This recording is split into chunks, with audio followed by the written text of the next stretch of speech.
ठीक है, आज का टॉपिक में हम लोग क्या लेंगे? कैथेड्रल नगर लेंगे। ठीक है, कैथेड्रल किसको कहते हैं उसको समझना है। कैथेड्रल क्या है? हम लोग देखें चर्च को देखे हैं ना, चर्च को देखे हैं तो कैथेड्रल 12वीं सदी में, कब को? 12वीं सदी में कैथेड्रल का निर्माण शुरू हो गया। कहां? फ्रांस में। कहां पे हो गया जी? फ्रांस में शुरू हो गया। ठीक ना, फ्रांस में शुरू हो गया कैथेड्रल का निर्माण। तो इस समय में क्या हुआ कि जब कोई चर्च होता है ईसाइयों का, तो उसका बड़ा सा जो रूप है, सिंपल से फंडा अगर हम समझेंगे, आप देखिए महाविद्यालय है, महाविद्यालय जो कॉलेज कहते हैं, तो 4-5 को महाविद्यालय बना के मिल करके क्या बना करता है? विश्वविद्यालय का निर्माण करता है ना जी। सेम कंडीशन यहां पे कैथेड्रल जो शुरू हो गया, फ्रांस में शुरू हुआ था, फ्रांस में शुरू हुआ था। और यहां पे जो बड़े लोग होते हैं वो पॉप हो सकता है, बिशप हो सकता है, उन लोग का यहां पे दबदबा होता है। ठीक ना, दबदबा होता है। तो कैथेड्रल में जब कैथेड्रल को निर्माण किया गया तो वहां पे जो व्यवस्था बनाई गई, मान लिया जाए कैथेड्रल के अंदर पादरी होती है ना, पादरी।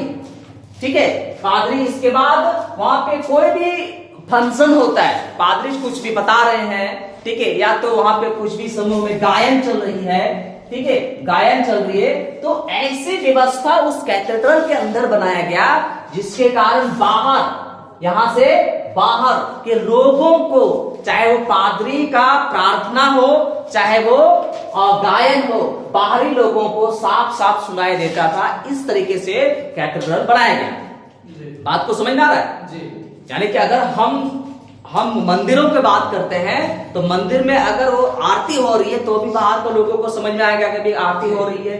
बात को समझ में आ रहा है ना? सेम कंडीशन यहाँ पे कैथेड्रल जब बनाया गया, कहां पे? फ्रांस में सबसे पहले। तो ऐसी व्यवस्था वहां पे दिया गया जिससे बाहर के लोगों को, चाहे वो पादरी का प्रार्थना हो, चाहे वो अन्य गायन व्यवस्था हो, जो भी अगर अंदर चल रही है तो बाहर साफ साफ लोगों को सुनाई देता था। बात को समझ में आ रही है? ठीक है, साफ साफ लोगों को सुनाई देता था। दूसरी ओर कहता है कि इसकी जो खिड़कियां था, इसमें कैथेड्रल में जो खिड़की जो बनाया गया था, उसमें कौन सा कांच का निर्माण किया है? कौन सा कांच का निर्माण किया है पता है? कौन सा ग्लास का लोगों ने निर्माण किया है, जो उपयोग किया है? ये ग्लास का नाम है अभिरंजित। ठीक है, अभिरंजित ग्लास का लोग निर्माण किया, प्रयोग किया है ना। जैसे अगर हम कोई खिड़की में ग्लास लगाते हैं ना भाई, तो ग्लास लगाने के बाद अंदर का आवाज बाहर नहीं जाती है ना। कोई भी ऑफिस में देखो, अगर वो पूरी तरह से पैकिंग है तो वो अंदर का जो आवाज होगा वो बाहर नहीं निकलेगा। लेकिन कैथेड्रल में जो खिड़कियां के ग्लास का उपयोग किया गया, वो ग्लास अभिरंजित ग्लास का उपयोग किया, जिसके कारण वहां से बाहर आवाज बिल्कुल पारदर्शिता के रूप में बाहर निकलता था, पारदर्शिता के बाहर निकलता था। ठीक है, समझ में आ गया कैथेड्रल क्या है? क्लियर हुआ? ठीक है, नेक्स्ट पॉइंट हमारी है चर्च की संगठन। ठीक है, चर्च की संगठन है ना। चर्च के संगठन में हमें ये समझना है क्या है चर्च की संगठन। देखिए, जब ये सामंतवाद का रूप धारण कर लिया तो समझिए एक बहुत मजबूत स्थिति में वो लोग बन गए। बात को समझ रही है? क्योंकि हमने कहा कि कैथेड्रल चर्च जो था, वो चर्च वाले लोग एक सामंत के रूप में अपना व्यवस्था मजबूत किया, जिसके कारण कहा जा सकता है कि इसका संगठन काफी मजबूत था। तो चर्च का संगठन जो था, वो संगठन काफी मजबूत था वहां पे। ठीक है, वहां पे बिशप कहते हैं कि हमारे पास 3 तरह के लोग हैं। बिशप जो कहता है हमारे पास कितना प्रकार के लोग हैं? 3 तरह के लोग हैं। पहला, पहला वो लोग है जो प्रार्थना करता है, प्रार्थना करता है। समझा रहे बात को?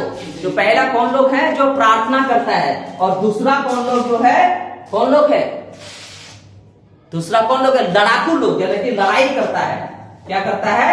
लड़ाई करता है। ठीक है। और तीसरा कौन लोग है जो कार्य करता है। क्या करता है? जो कार्य करता है। ठीक है, कार्य करता है। ये तीन तरह के वहां पे वर्ग है, तीन तरह के लोग हैं वहां पे। कहां पे? कैथेड्रल में। किसके अंदर? चर्च संगठन के अंदर वहां पे तीन प्रकार के लोग हैं। समझ आ रही बात को? समझ आ रहा है? मिटा दे इसको। दूसरी ओर कहता है चर्च का जो पादरी है, चर्च का जो पादरी है, कौन कौन कहां पे, कौन कौन कहां पे? कैथेड्रल के पादरी, कैथेड्रल के पादरी लोग में कौन कौन है? पहला है आपका पोप। ठीक है, सबसे बड़ा पहला पॉइंट में कौन आता है? पोप। ठीक है, पोप चर्च की ईसाइयों का सबसे बड़ा या सबसे महत्व गुरु है, सबसे बड़ा महत्व गुरु है। ठीक ना? पोप के बाद कौन आता है? Arc bishop. आर्क बिशप आता है, आर्क बिशप आता है। जब कैथेड्रल को प्रांतों में विभाजित किया गया, प्रांतों में विभाजित किया गया, डिवीजन में विभाजित किया गया, है ना, डिवीजन में विभाजित किया गया, तो इसने क्या किया? पोप ने खुद को हर जगह तो देख पाना संभव नहीं है, हर जगह की व्यवस्था को देख पाना संभव नहीं है, तो इसने क्या किया? पोप ने क्या किया कि इसको प्रांत को, कैथेड्रल को प्रांत में डिवाइडेड किया, और वहां पे किसको रखा? प्रांत के अंतर्गत आर्क बिशप को रखा। बात को समझ में आ रही है? आर्क बिशप को रखा।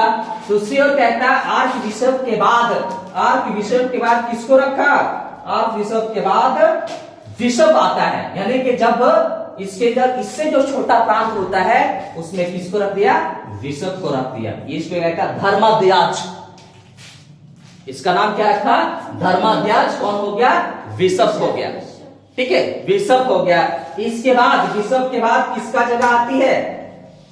ठीक है, बिशप के बाद जो जगह आती है वो होता है मठ वाला अध्यक्ष, मठ, जिसको एबक कहते हैं, ये एबट। इसके बाद मठाध्याज, मठाध्याज का नाम आया। ठीक है, मठाध्याज के बाद फादर, जिसको पादरी कहते हैं, पादरी का नाम आया। इसके बाद अंत में जो वहां के लोकल लोग है उसका पारी आता है, जिसको हम लोग कहते हैं जो धर्म को मानने वाला लोग होता है।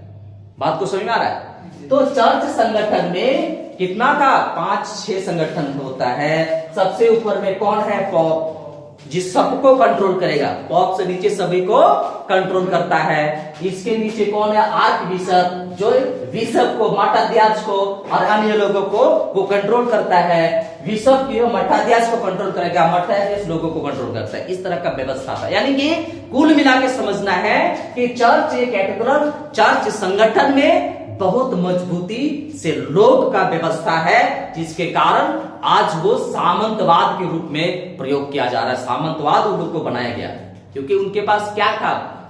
क्या था उनके पास? सब कुछ था, जमीन था, सोना चांदी था, धन संपत्ति था। ठीक है, और आय का तो कई स्रोत था, और आय का तो कई स्रोत था। ठीक ना? नेक्स्ट हमारे जो पॉइंटेड है,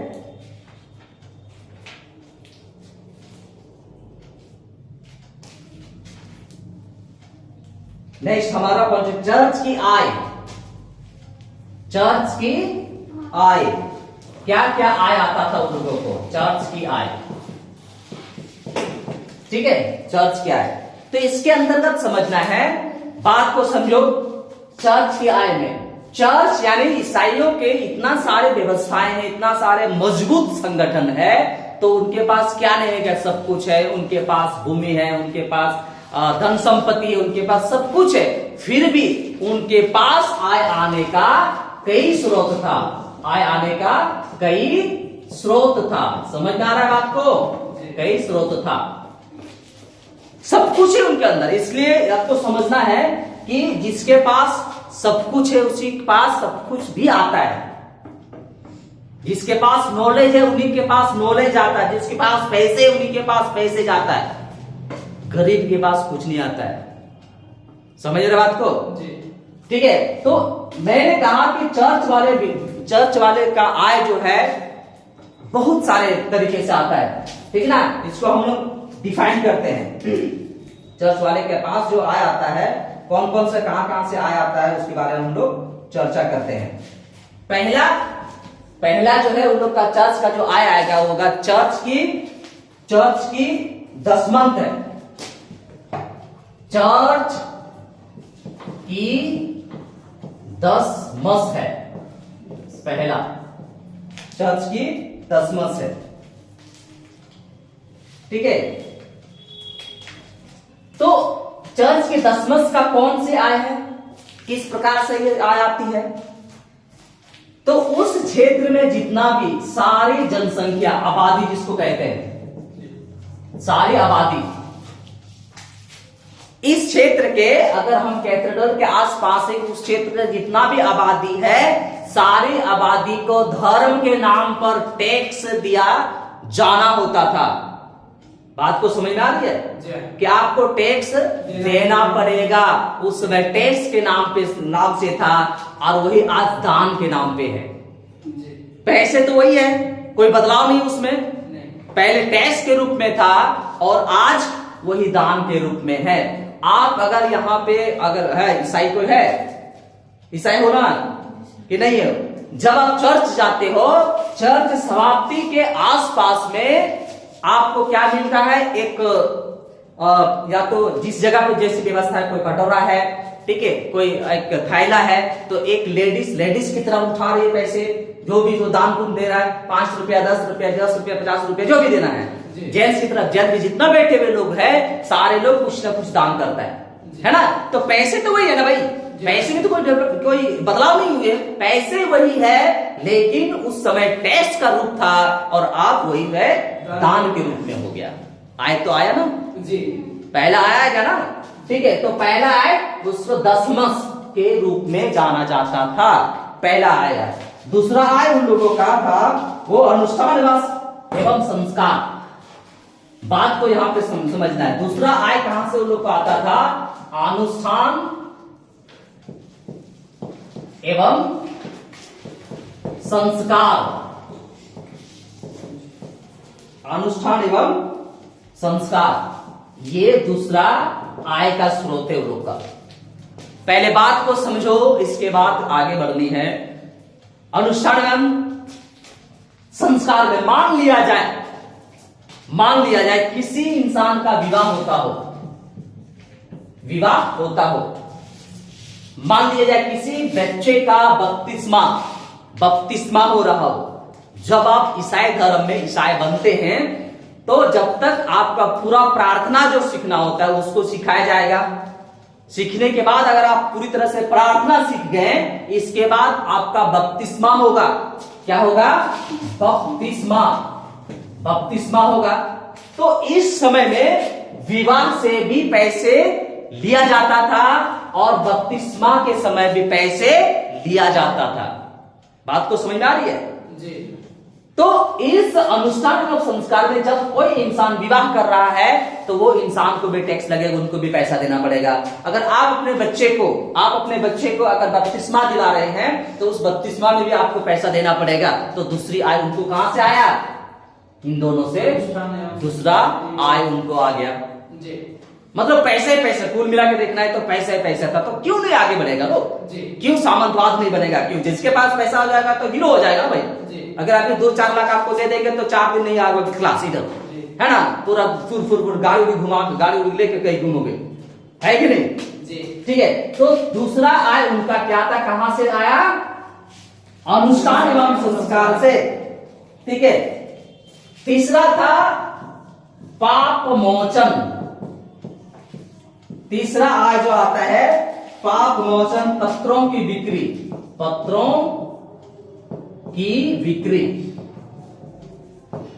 ठीक है। 5 ये तीसरा आय उन लोग का कहां से आता है? पाप मोचन, पत्रों की बिक्री।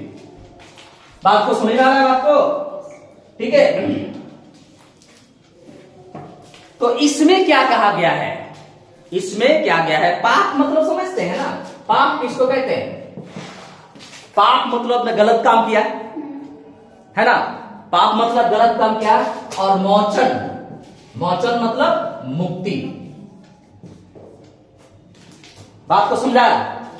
देखिए क्या कह रहा है कि पाप मोचन पत्रों को बिक्री के द्वारा भी उनको आय आता था। यानी कि अगर आपने पाप किया है, अगर आपने पाप किया है, किसी भी प्रकार का पाप किया है, आपको लगता है कि मैंने ये किया वो किया जो गलत है, तो आपका पाप तभी मिटेगा जब मेरे पास पाप मोचक जो किताब है उस किताब को खरीदिए, पढ़िए, तब आपका पाप क्या हो जाएगा, मुक्त हो जाएगा। बात को समझ रहे हैं? तो कुल मिला के यहाँ पे क्या है, पैसे, इधर से भी पैसे, इधर से भी पैसे। आप पाप किए तो मेरा किताब खरीद लीजिए, तो आपको आपका पाप समाप्त हो जाएगा, मुक्त हो जाएगा। क्लियर? यहाँ डायरेक्टली क्या हो गया, तरीका बदल गया है ना जी, पैसे लेने का तरीका बदला है, पैसे तो नहीं बदला है ना जी। क्या आप ये खरीद लीजिए, आपका सारा पाप समाप्त हो जाएगा। कभी कभी होते हैं ना, आपने गलत किया है, ठीक है, ये बड़े आदमी हैं, तो इसको आप क्या बोलिए, सॉरी बोल दीजिए, खत्म हो जाएगा बात। तो सॉरी बोलने से वो खत्म हो गया बात। तो सेम कंडीशन, आपने पाप किया है तो पाप किया, ठीक है, पाप किया है तो हमारे जो किताब इसको खरीदिए, हमारी किताबें खरीदिए, भगवान का किताबें खरीदी, ईश्वर की किताबें खरीदी, आपका पाप समाप्त हो जाएगा। तो ये क्या है, स्रोत है, ये क्या है, स्रोत है। ठीक है, ये आपका कौन सा, तीसरा आय का स्रोत था। ठीक है, 4 नंबर में है चर्च की पदों का बिक्री। चौथा आय क्या था, चर्च की पदों को बिक्री करना।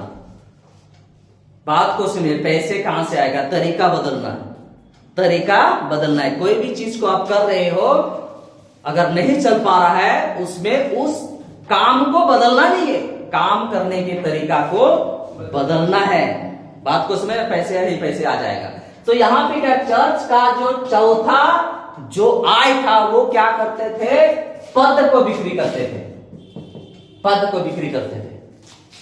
ठीक है, अगर कोई इंसान कहता है मैं पादरी में हूं, मुझे मठाध्यास बना दिया जाए, मठाध्यास बना दिया जाए, ठीक है, जिसको आबट कहते हैं, है ना।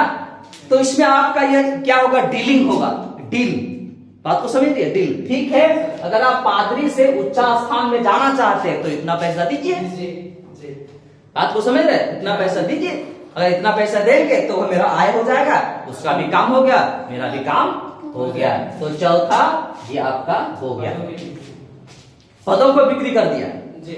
आज बहुत देखने को मिलता है ना, सरकारी गवर्नमेंट जॉब में देखो बहुत सारे लोग, अगर वो चपरासी है तो बनेगा सर हमको प्यून बना दीजिए, ठीक है, प्यून बना देंगे, इतना पैसा दीजिए, पैसा तो ले लिया, पैसा तो है ना भाई जी। सेम कंडीशन वहां का भी स्थिति था। ये चौथा आय था किसका, चर्च वाले समाज का। ठीक है, नेक्स्ट 5वां आय उन लोग के पास था, पवित्र वस्तुओं के दर्शन। पवित्र वस्तुओं के दर्शन, पवित्र वस्तुओं के दर्शन, ठीक ना। आप यहां पे देखो, ये भी एक आय है। चर्च वाले लोगों में देखो, कहीं पे अगर आप मूर्ति देखते हो ना, मूर्ति है, मान लिया गो मरियम, गो मरियम है ना, गो मरियम है, यीशु है, ठीक है, और बहुत सारे मूर्तियां हैं, है ना। अभी भी बहुत सारे ऐसे जगह है, चाहे वो हिंदू धर्म में, चाहे वो ईसाई धर्म में हो, चाहे वो मुस्लिम धर्म में हो, चाहे सिख धर्म में हो, चाहे कोई भी धर्म में हो, सारे धर्म में ये देखने को मिलता है। तो 4 वाले 5वां जो पॉइंट है आय का, हम यहाँ पे तो बात हम कर रहे हैं चर्च वाले का आय का, लेकिन यहाँ पे 5वीं पॉइंट जो है सारे लोगों में लागू होता है, सारे लोगों में लागू होता है। मान लिया जाए अगर कोई इंसान मक्का मदीना जाता है, मुस्लिम लोग, तो पैसा नहीं देता है क्या? दर्शन करने के लिए पैसा देता है। ठीक है, अगर आप ताजमहल जाएंगे तो भी पैसा लगेगा, तो भी पैसा लगेगा। तो यहाँ पे क्रिश्चियन लोगों में आगे आप अगर अयोध्या जाएंगे, ठीक है, अभी सावन में हम गिरिडीह क्या बोलते हैं, देवघर जिला का बात करता हूं, दूसरा छोड़ो, यहां से लोग जाते हैं, ये भी गई थी ना, पैसा लगा था ना, बिल्कुल। तो इसी प्रकार चर्च वाले लोग भी क्या करते हैं, पैसा कभी, हमने तो कहा तरीका ही बदल दिया है, तरीका बदला है, चीजें वही है। तो आप जितना भी पवित्र वस्तुओं, पवित्र चीजों को, पवित्र मूर्ति को अगर आप दर्शन करेंगे तो उसके लिए भी आपको पैसा लगाना पड़ेगा। ये व्यवस्था उस समय भी था, अभी भी है और आने वाला समय में भी रहेगा। इस प्रकार से चर्च वाले का आय काफी बढ़िया था और इसी कारण वो सामंतवाद का रूप धारण किया और लगभग अभी पूरा विश्व में राज कर रहा है, लगभग पूरा विश्व में राज कर रहे ईसाई लोग।